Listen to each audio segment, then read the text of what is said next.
سل بني إسرائيل كم آتيناهم من آية بينة ومن يبدل نعمة الله من بعد ما جاءته فإن الله شديد العقاب. زين للذين كفروا الحياة الدنيا ويسخرون من الذين آمنوا والذين اتقوا فوقهم يوم القيامة والله يرزق من يشاء بغير حساب. كان الناس أمة واحدة فبعث الله النبيين مبشرين ومنذرين وأنزل معهم الكتاب بالحق ليحكم بين الناس فيما اختلفوا فيه وما اختلف فيه إلا الذين أوتوه من بعد ما جاءتهم البينات بغيا بينهم فهدى الله الذين آمنوا لما اختلفوا فيه من الحق بإذنه والله يهدي من يشاء إلى صراط مستقيم. أم حسبتم أن تدخلوا الجنة ولما يأتكم مثل الذين خلوا من قبلكم مستهم البأساء والضراء وزلزلوا حتى يقول الرسول والذين آمنوا معه متى نصر الله ألا إن نصر الله قريب. يسألونك ماذا ينفقون قل ما أنفقتم من خير فللوالدين والأقربين واليتامى والمساكين وابن السبيل وما تفعلوا من خير فإن الله به عليم. كتب عليكم القتال وهو كره لكم وعسى أن تكرهوا شيئا وهو خير لكم وعسى أن تحبوا شيئا وهو شر لكم والله يعلم وأنتم لا تعلمون. يسألونك عن الشهر الحرام قتال فيه قل قتال فيه كبير وصد عن سبيل الله وكفر به والمسجد الحرام وإخراج أهله منه أكبر عند الله والفتنة أكبر من القتل ولا يزالون يقاتلونكم حتى يردوكم عن دينكم إن استطاعوا ومن يرتد منكم عن دينه فيمت وهو كافر فأولئك حبطت أعمالهم في الدنيا والآخرة وأولئك أصحاب النار هم فيها خالدون.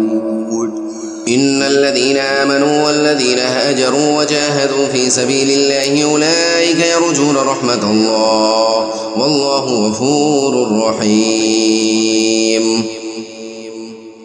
يسألونك عن الخمر والميسر قل فيهما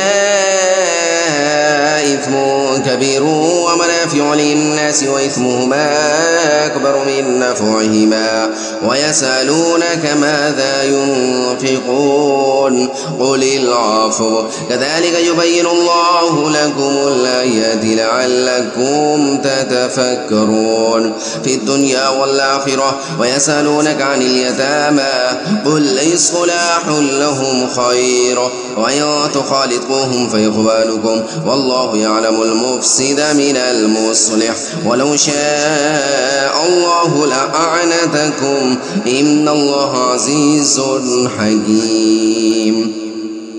ولا تنكحوا المشركات حتى يؤمن ولأمة مؤمنة خير من مشركة ولو أعجبتكم ولا تنكحوا المشركين حتى يؤمنوا ولعبد مؤمن خير من مشرك ولو أعجبكم أولئك يدعون إلى النار والله يدعو إلى الجنة والمغفرة بإذنه ويبين آياته للناس لعلهم يتذكرون.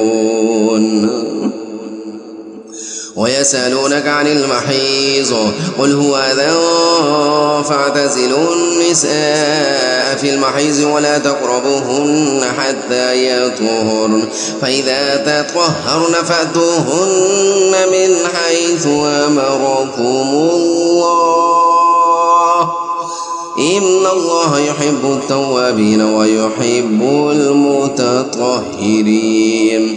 نساؤكم حرث لكم فأتوا حرثكم أن شئتم وقدموا لأنفسكم واتقوا الله واعلموا أنكم ملاقوه وبشر المؤمنين. ولا تجعلوا الله عرضة لأيمانكم أن تبروا وتتقوا وتصلحوا بين الناس والله سميع عليم. لا يؤاخذكم الله باللغو في أيمانكم ولكن يؤاخذكم بما كسبت قلوبكم والله غفور حليم.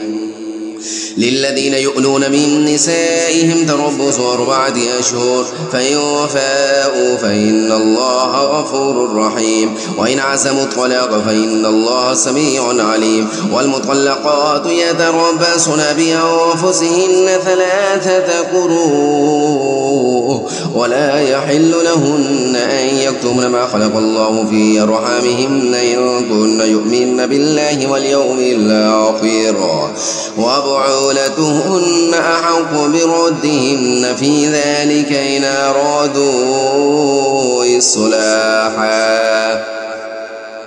ولهن مثل الذي عليهن بالمعروف وللرجال عليهن درجة والله عزيز حكيم. الطلاق 2 فإمساك بمعروف أو تسريح بإحسان ولا يحل لكم أن تأخذوا مما آتيتموهن شيئا إلا أن يخافا ألا يقيما حدود الله فإن خفتم ألا يقيما حدود الله فلا جناح عليهما فيما افتدت به تلك حدود الله فلا تعتدوها ومن يتعد حدود الله فأولئك هم الظالمون.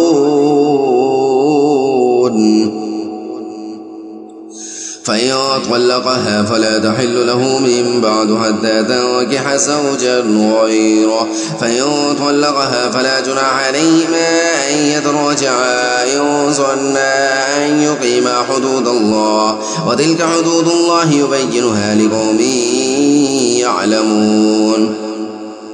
وإذا طلقتم النساء فبلغن أجلهن فامسكوهن بمعروف أو سرحوهن بمعروف ولا تمسكوهن ضرارا لتعتدوا ومن يفعل ذلك فقد ظلم نفسه. ولا تتخذوا آيات الله هزوا واذكروا نعمة الله عليكم وما أنزل عليكم من الكتاب والحكمة يعظكم به واتقوا الله واعلموا أن الله بكل شيء عليم. وإذا طلقتم النساء فبلغن أجلهن فلا تعزلوهن أن ينكحن أزواجهن إذا تراضوا بينهم بالمعروف ذلك يوعظ به من كان منكم يؤمن بالله واليوم الآخر ذلكم أزكى لكم وأطهر والله يعلم وأنتم لا تعلمون.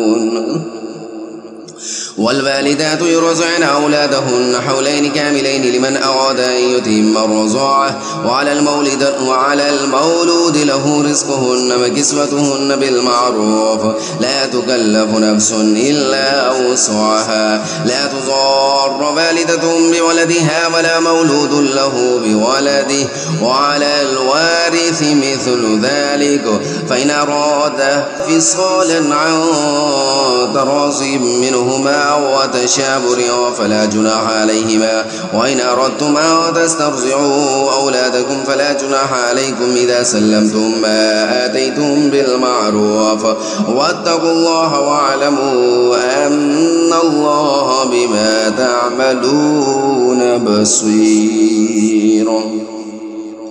والذين يتوفون منكم ويذرون أزواجا يتربصن بأنفسهن 4 أشهر وعشرا فإذا بلغن أجلهن فلا جناح عليكم فيما فعلن في أنفسهن بالمعروف والله بما تعملون خبير. ولا جناح عليكم فيما عرضتم به من خطبة النساء أو أكننتم في أنفسكم علم الله أنكم ستذكرونهن ولكن لا تواعدوهن سرا إلا أن تقولوا قولا معروفا ولا تعزموا عقدة النكاح حتى يبلغ الكتاب أجله واعلموا أن الله يعلم ما في أنفسكم فاحذروا واعلموا أن الله غفور حليم. لا جناح عليكم إن طلقتم النساء ما لم تمسوهن أو تفرضوا لهن فريضة ومتعوهن على الموسع قدره وعلى المقتر قدره متاعا بالمعروف حقا على المحسنين. وإن طلقتموهن من قبل أن تمسوهن فقد فرضتم لهن فريضة فنصف ما فرضتم إلا أن يعفون أو يعفو الذي بيده عقدة النكاح وأن تعفوا أقرب للتقوى ولا تنسوا الفضل بينكم إن الله بما تعملون بصير. حافظوا على الصلوات والصلاة الوسطى وقوموا لله قانتين فإن خفتم فرجالا أو ركبانا فإذا أمنتم فاذكروا الله كما علمكم ما لم تكونوا تعلمون. والذين يتوفون منكم ويذرون أزواجا وصية لأزواجهم متاعا إلى الحول غير إخراج فإن خرجن فلا جناح عليكم فيما فعلن في أنفسهن بالمعروف والله عزيز حكيم. وللمطلقات متاع بالمعروف حقا على المتقين كذلك يبين الله لكم آياته لعلكم تعقلون. ألم تر إلى الذين خرجوا من ديارهم وهم ألوف حذر الموت فقال لهم الله موتوا ثم أحياهم إن الله لذو فضل على الناس ولكن أكثر الناس لا يشكرون. وقاتلوا في سبيل الله واعلموا أن الله سميع عليم. من ذا الذي يقرض الله قرضا حسنا فيضاعفه له أضعافا كثيرة والله يقبض ويبسط وإليه ترجعون.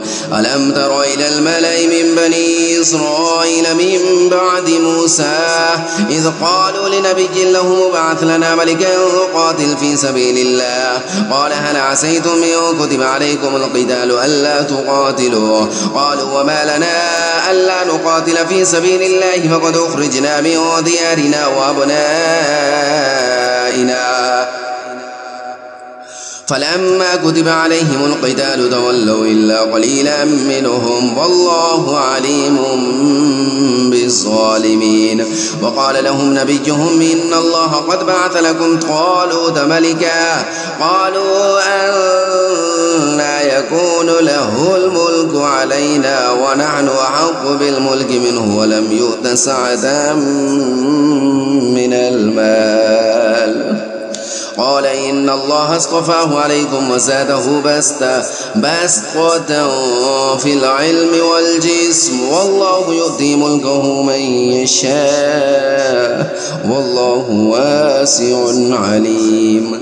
وقال لهم نبيهم إن آية ملكه أن يأتيكم التابوت فيه سكينة من ربكم وبقية مما ترك آل موسى وآل هارون تحمله الملائكة إن في ذلك لآية لكم إن كنتم مؤمنين.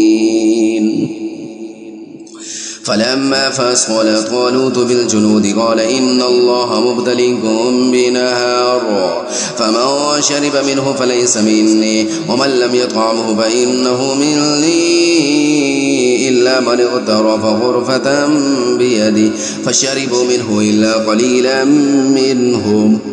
فلما جاوزه هو والذين آمنوا معه قالوا لا طاقة لنا اليوم بجالوت وجنوده قال الذين يظنون أنهم ملاقو الله كم من فئة قليلة غلبت فئة كثيرة بإذن الله والله مع الصابرين. ولما برزوا لجالوت وجنوده قالوا ربنا أفرغ علينا صبرا وثبت أقدامنا وانصرنا على القوم الكافرين فهزموهم بإذن الله. وقاتل داود جالوت وآتاه الله الملك والحكمة وعلمه مما يشاء ولولا دفع الله الناس بعضهم ببعض إلا فسدت الأرض ولكن الله ذو فضل على العالمين. تلك آيات الله نتلوها عليك بالحق وإنك لمن المرسلين.